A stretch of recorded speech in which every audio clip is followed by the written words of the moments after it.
Everyone says the girl next to him is a jirai, a walking landmine, cold, toxic, maybe even dangerous. One look from her, and he's already planning his funeral. But the second she opens her mouth, nothing about her makes sense. And the truth behind those scary red eyes is the last thing anyone expects. Spring rolls in, the blossoms drift, and a brand new semester begins for one very ordinary boy. It's Kuroki's first day in a new class, and fate has already decided to mess with him. Because right beside him sits her, the girl the whole school whispers about, the rumored Jirai girl. Class hasn't even started, and his heart is already pounding. Up close, she's almost too much to look at. Red, droopy eyes, pale, doll-like skin, strangely red lips, and a constant melancholy stare. In terms of looks, she has every single feature that defines a Jirai girl down to the letter. He's only ever heard the rumors, never actually seen her, and now she's inches away. It's honestly a little surreal seeing those lips this close. The hallway talk paints her like something out of a horror story. Cute, sure, but bad news, a genuine landmine waiting to go off. They say she's dangerous, the type to do something terrible if she catches your eye. Meanwhile, Kuroki couldn't be more opposite. Boring, styleless, a boy who's never even talked to a girl. And that's the reputation poor Mai Chihara carries through these halls. Kuroki can't even imagine interacting with someone like her, so he keeps his head down, praying to stay invisible. And then it happens. She's looking at him. His stomach drops, his face goes pale, and the panic floods in. He just glanced her way, and now he's certain he's signed his own death warrant. What is he even supposed to do here? He'd rather run barefoot across the schoolyard than sit through this tension. I'm sorry, Mother. I can't do it, he thinks, fully prepared to surrender. There's only one move left that might save him. Apologize before she strikes. Stay calm, Kuroki, he tells himself. She's not going to kill you. Probably. But his mind keeps spiraling, scrambling for an exit that doesn't exist. He turns toward her, mouth dry. Chihara-san. And everything in him seizes up. His brain short-circuits completely. Why is this happening to him, of all people? Is this some brand new form of bullying, or just a cruel joke? And one dreadful thought crystallizes. Maybe she wants to catch him. His imagination runs wild and dark, and he's terrified. Is this what they call a real Jirai? Has she even blinked once, or has she been staring this whole time? Trembling, he forces the words out again. Chihara-san. And then she just hands him something and says, "Thanks." His back is absolutely drenched in sweat. The dreaded confrontation deflates into nothing as she settles quietly beside him. The truth is humiliatingly simple. She was just way too close, and his nerves did the rest. Now comes the hard part. How does he even put this into words? Watching her, he gets the strange sense she might actually be an interesting person. A classmate asks if he's done the exercise on page 15, and he admits he only knows about the Edo Bakufu, of all things. But his attention keeps drifting right back to the silent girl beside him. The rumors won't quiet down. Someone swears she looked at her own wrist and smiled. The gossip explodes. No way, seriously. She laughed? The students feed off each other's fear until she becomes a full-blown monster in their minds. And Kuroki listens, no longer sure what to believe. Even Kuroki starts to wonder, because her appearance really does match that kind of behavior. Or rather, it's just easy to imagine her doing something unsettling. The whispers have wormed their way into his head too. School ends, and he steps into the hallway still chewing on the thought. Then she does something that stops him cold. She holds out a small box toward him. What's this? His mind blanks. She's giving this to me? The whole class freezes, watching like it's a crime in progress. His eyes lock onto it as she keeps chewing, calm as ever. She's handing it to me, he realizes, completely lost. But something about the shape and size of that little box tugs at an old memory. And just like that, the terrifying Jirai girl becomes a mystery he can't solve. If I were to take that and eat it, his thoughts race ahead. It would be an indirect, you know. The implication makes his face burn, and he hates himself for thinking it. He knows he should just be happy, since this would be a first for him. But he feels so gross about it, he wants to run home and cry. He tries to talk himself down. Refusing would be rude when she offered so kindly. Then, I'll take a bite, he decides, and accepts. She watches him intently, those big eyes fixed on him as he chews. Then she finally opens her mouth. Long ago, The truth spills out, and it's nothing like the rumors. The gum tastes nostalgic to her, because she used to eat gum from boxes exactly this size as a kid. There's a long, quiet pause, and then her face cracks into a wide, eerie grin. Kikiki! and his blood runs cold. That night, alone in her room, the real truth is laid bare. She slides open a drawer, pulls out a sheet of paper, and starts scribbling with a marker, humming softly. And there it is, her new semester wish list. One line doodled with a little flower. Get along with the boy next to me. Let's recap how we got here. Kuroki somehow ended up close to the rumored Jirai girl beside him, all while misreading every single thing she does. She gave him gum, borrowed his textbook, and laughed that terrifying kikiki laugh. His school life is suddenly advancing at breakneck speed, and none of it feels real. He finally explains his deepest fear out loud. He's terrified of people with a flashy appearance, because it always feels like they hate him for no reason. But Chihara, he's learning, is far more than what meets the eye. After class, she appears at his side again. "Hello?" she says quietly, and his heart jumps. His slow reaction speed nearly trips him up. "With me?" he stammers, a beat behind. She gives a tiny, almost shy hop, then asks the thing he never expected. "You want to go home with me?" He scrambles to recover. "Let's go to the station together," he manages. "Me too, so..." She brightens, packing her bag, but then her eyes go wide and her mouth falls open, and his panic spikes all over again. She lets out a quiet, phew, and the truth is, once again, completely harmless. "Let's go," she says simply, gesturing with one finger. Walking beside her, Kuroki realizes she really isn't as scary as he built her up to be. Maybe Chihara, he thinks, but he can't quite finish the thought. At the bike racks, he tries to make conversation. "Chihara-san, do you ride a bike?" She admits plainly that she can't, and it slips out before he can stop himself. "Really? Me too!" He freezes, realizing he just responded like they're already close. She makes a soft little poo-poo sound, cheeks flushing under a tiny, fanged smile. The word hangs in the air between them. Close friends. Then she narrows her eyes and points out the flaw. "But you said you also couldn't ride one." Caught in his own slip, he can only sweat. Silence settles over the walk home, and the air feels heavy. There's no topic to talk about. Kuroki panics internally, desperate to fill the quiet. Chihara-sa," he starts, but she beats him to it. "Over there," she says. He blinks. "I'm Eh?" His carefully planned conversation collapses, and he's scared all over again. She lifts a finger and points down the street. "A big cat's butt!" She's delighted, watching two cats pile on top of each other. "Like good friends," she murmurs. Then Kuroki notices something odd. There's no prescription on the lenses she's wearing. He pulls out his own glasses, squints, and goes pale. Those aren't actually cats.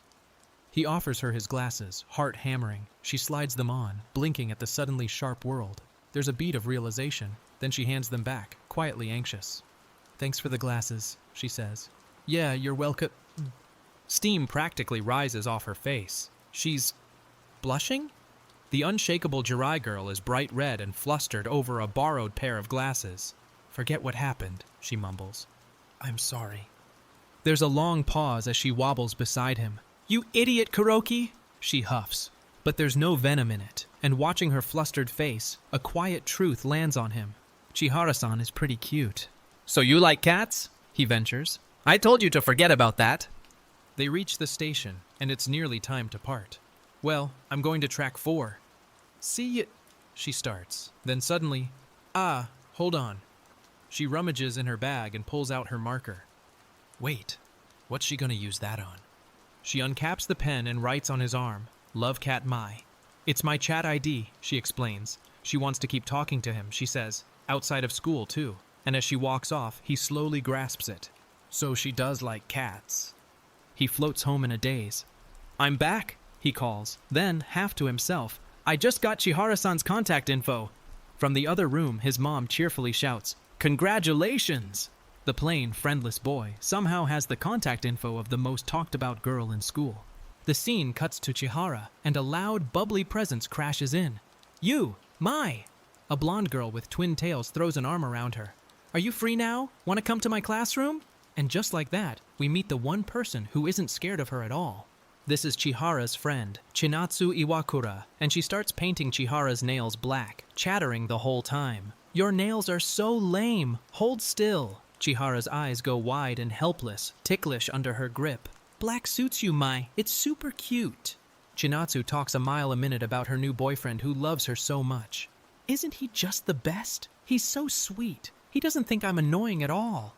Chihara sits frozen, cheeks itchy, unable to move under the nail brush, and she just listens, the silent anchor to her friend's whirlwind. I love you too, Mai, Chinatsu beams, for always listening to me. Chihara, overwhelmed, bites her own cheek, and Chinatsu yelps. Wait, why are you bleeding? The blood only feeds the rumors, but Chinatsu doesn't care one bit. Can I take a pic of your nails? Sure.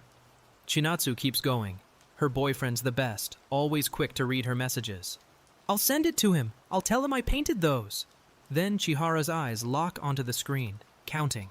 1, 2, 3, 4, 5, 6, 7 seconds tick by, and the message still reads unopened. The contrast says everything without a word. It's because we both want to know what we're up to, Chinatsu chirps. Chihara, ever literal, asks if doing that really makes you closer to someone. Chinatsu freezes, caught off guard by the innocent question.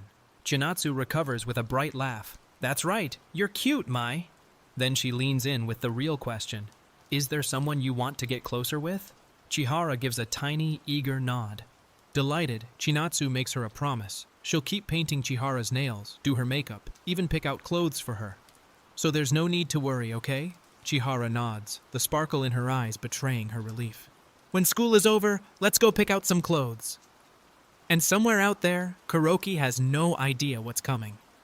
Later that night, Kuroki's phone lights up, a notification from Chihara. His heart slams into his ribs. He opens it, expecting something, and what he sees is the last thing he'd guess from the school's resident horror girl, a steaming bowl of udon. What the heck? He's floored. From how she responded, it looks like it went well. He finds it weirdly amusing. Someone shrouded in mystery, eating something as wholesome as udon. She eats something as healthy as udon. He marvels, then feels rude for it. Across town, Chihara floats in a happy daze, phone in hand. Back at school, the rumor mill never sleeps. Chihara-san is being talked about again. I wonder if she's okay. But Kuroki knows better now. It's easy to assume things from her actions because of how she looks. And the cruelest part, she never denies the rumors, which only makes them grow. His classmates pull him aside, buzzing. What was that before? What's your relationship with Chihara-san? It's just so rare to hear him speak up, they say. And about Chihara, of all people. Their imaginations run wild. Are you guys doing something? Behind the scenes? The plain boy can only blush and stammer. He weighs his options.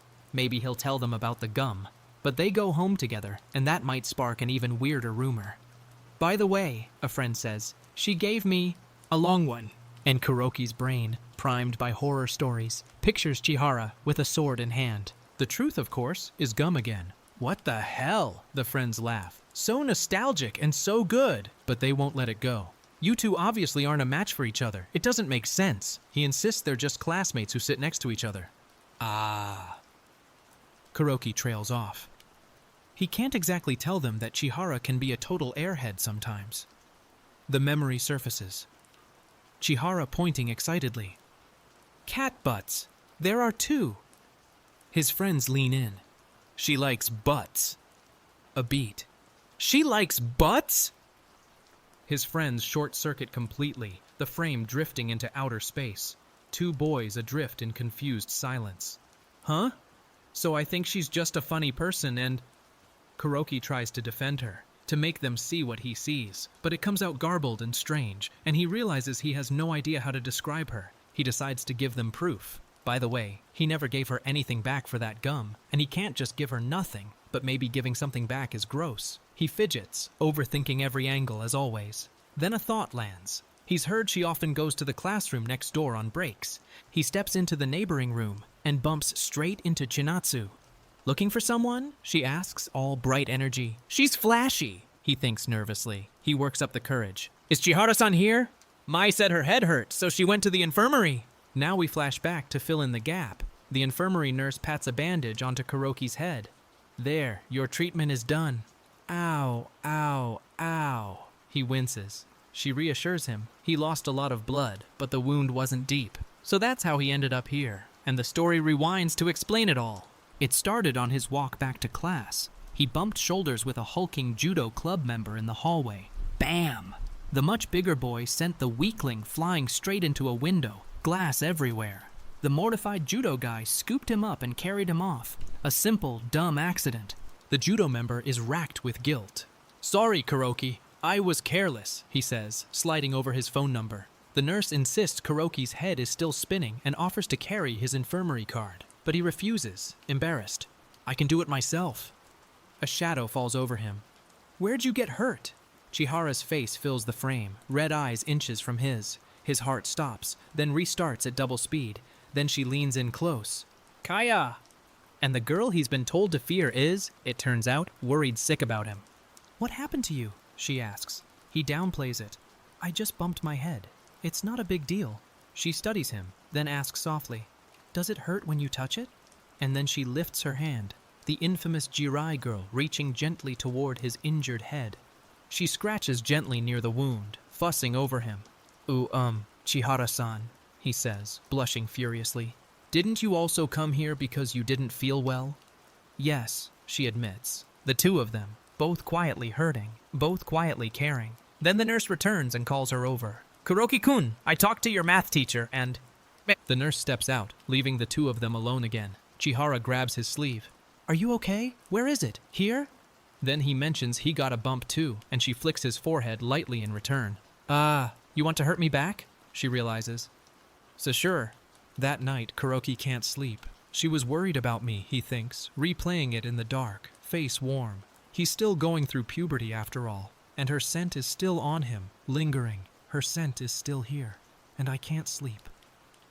We cut back to Chihara, and now we see the other half of her secret. In class, she pauses, blinks, and slowly her eyes spiral as she registers a problem. She looks down at her feet. One normal loafer, one elaborate chained Gothic shoe. She brought the wrong shoes. At the station, the disaster compounds. Chihara stands frozen among the commuters, eyes spinning in quiet panic. In her head, an imaginary Chinatsu pops up. "You'll be fine." But going home to switch shoes means she's bound to be late, so she just decides not to worry about it. The next morning, a new teacher spots her. Chihara-san, hold on a minute." Chihara turns, eyes spiraling, and braces herself for a scolding over the flashy shoes. The whole school treats her like a delinquent, and she's so used to it that she just steels herself to take the punishment. But there's no scolding at all. "I see, I understand everything now," the teacher says, while Chihara stands there covered in question marks. "There must be a reason behind it," the teacher reasons, though a footnote dryly clarifies. There is no reason. And in fourth period gym, the cycle repeats with that familiar dawning horror. She put in the wrong jersey, an absurdly flashy black lace hoodie with chains and heart cutouts. In her head, imaginary Chinatsu cheers. "Even if you make a mistake, just be confident." The flashback reveals the truth. She'd grabbed it half asleep over the laundry. The scariest girl in school is just a tired, clumsy kid. She walks into the gym in the ridiculous lace hoodie, flanked by two terrified classmates. In her mind, Chinatsu's voice rings out. "I know you'll be just fine, Mai." Chihara strides forward, deadpan, owning the disaster completely. Then we cut to the staff office. "Chihara-san, you know we have limits here, right?" During lunch, things spiral further. Chihara gasps at her phone. Now she has to write an apology letter. Then a text from her dad arrives. "You forgot your bento." She checks her pockets and finds only a few coins. So she does what she can. 3 packets of cheap Umaibo corn snacks, bought with her last coins. Still hungry. Back in class, the whispers start again. She eats candy during lunch. What a unique habit. It's pretty cool. Kuroki just thinks, "I feel like if I did that, I'd only eat Umaibo." He can't help himself. "You're only having candy for lunch? Is there a reason?" He glances at her snacks. Is that really enough? Then he makes a quiet, brave decision, holding out his own onigiri. "Do you want some? Sorry if this is a misunderstanding, but..." "My mom made it for me, and it still tastes good cold," he explains, suddenly shy. "I have 2 of these, but it's too much for me." There's a long pause. Do you not like these?" And then her whole face softens into something rare and beautiful. "No, I love it." She takes the onigiri, and for some reason it tastes incredible to her. For some reason, Kuroki can't look away as she nibbles, happy and quiet. Then his eyes drift down to her Gothic shoes, catching the light. Shoes? They're really cool looking. The very things that scared everyone else, he finds genuinely awesome. Now we get the lonely philosophy behind it all. Imagine you're alone on the first day of school, and you befriend the nice person beside you. However, there's a catch. It's the, you're my only friend, but I'm not your only friend phenomenon. That person is just nice. They talk to everyone. And for Chihara, that gap is everything. The frame shows how Chihara appears to people, deadly black flames erupting around her desk as classmates recoil. Then Kuroki appears. Are you okay? I think we can be partners. How about it? The one person who saw past the flames, reaching out to the girl, no one else would. But there's a heartbreaking twist. It seems like they're all paired up without me, Kuroki adds. I already got the worksheet from the other guys. Chihara's eyes go wide, then melt into pure, sparkling relief. I'm glad, she says. Then all in one breath, no, I'm not, so thank you. The story moves outside of school. Kuroki stands at a bakery, about to buy a cake for his little sister's birthday, reading off everyone's different orders. Then he glances up and freezes.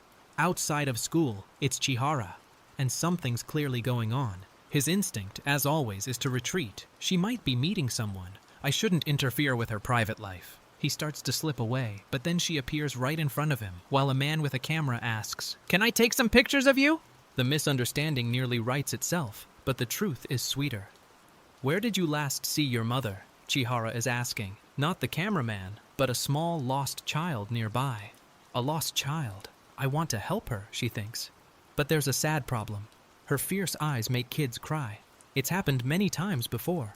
The little girl, far from crying, lights up. I meant your mask, miss. Lovely warrior's hair is pink, so you're definitely not her. The kid thinks she's a cosplayer. Yeah, I'm just an average fan, Chihara plays along. I guess she came to help me, Kuroki realizes. She'd been watching the whole time. Chihara points the way. There's a police station right over there. The little girl's mother rushes up, grateful, and they wave goodbye. Kuroki turns to her, touched. Thank you, Chihara-san. I didn't know how to deal with that myself. But Chihara doesn't see it that way. I feel like I'm not that reliable, she confesses, eyes spiraling, gaze low. And Kuroki, without hesitation, answers her. Yes, you are! The girl who thinks she's useless, told otherwise by the boy who finally sees her. The two part ways with the gentlest small talk. How was your day? I went to a cat cafe, she admits. The fearsome Jirai girl spent her day off petting cats and rescuing a lost child. Every layer that peels back reveals something softer than the last. Now, for a bonus chapter. A fantasy daydream titled, Are You the Final Boss, Chihara-san? Not an intrepid band of adventurers, but a lone healer. Everyone else got tired and left. To save the kingdom, the demon lord must be slain. But this place gives me the creeps, Kuroki sighs, deciding to scout it out alone. Inside the gloomy castle, he meets the demon lord. And of course, it's Chihara, horns and all. He tries to flee, crying, "Spare me!" But every time he attempts to escape, she pinches his cheeks and pulls him back. Eventually, he just gives up and decides to live in the castle with her.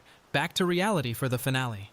It's pretty rare for Chihara-san to stay in the classroom during lunch, Kuroki notes. He realizes she's almost always with someone, and alone whenever Chinatsu is absent. He looks over, and there she is at her desk, a wrapped bento in her hands. And then he does something brave. He invites her to eat lunch together for the first time. They climb up to the rooftop terrace. I didn't want to be given weird looks, so I went up here. She tilts her head with a small question mark. Are you sure this isn't too much trouble? On the rooftop, the air is easy. The weather is nice, she says. Then Kuroki opens up, more honest than he's ever been. I have a few friends, so I was really glad when you talked to me. She goes still, drops her chopsticks, and says softly, That's why I thought I should return the favor. She has one more idea, and it lands him right back in his old panic. One last time. Kuroki-kun, you're okay eating with your hands? Let's take turns eating. Eh? Really? And his mind, ever the same, leaps straight to the worst. Wouldn't this be, like, indirect kissing? Is that really okay? As the story leaves them suspended on the rooftop, the question hanging in the air.